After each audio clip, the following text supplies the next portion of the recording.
Ons lees die oordenking vir 25 Junie uit die Here is my herder met die vriendelike vergunning van Lizette Marie. Die opskrif vanoggend is eerbetoon. Ons teksvers kom uit Psalm 141 vers 2. Mag my gebed voor U wees soos 'n wierookoffer, die uitstrek van my hande soos 'n graanoffer in die aand.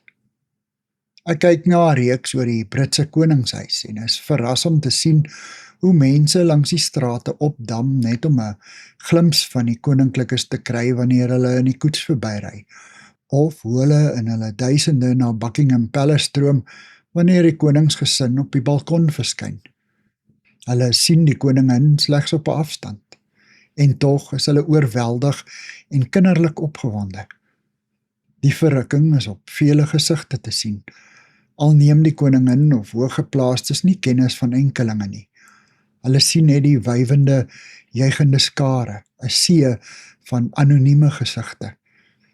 Hoekom sou gewone mense, hooggeplaastes, sportsterre en vermaaklikheidskunstenaars in lewende lywe wil sien, of meer nog, selfs aan hulle wil raak of hulle handtekening vra? Is dit blote bewondering, of laat dit hulle goed voel oor hulle self? Moontlik gee dit hulle nuwe moed om voort te beer, al is hulle eie situasie dalk sleg.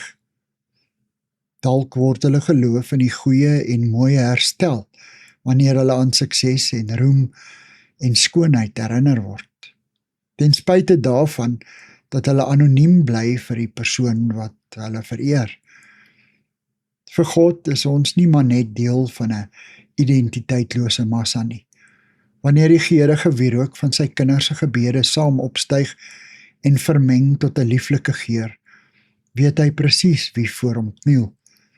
Hy ken ons vreugdes, ook ons hartseer, want hy is ons Vader. Here, my gebede is wierookoffers tot U eer. Dankie dat U my ken. Amen.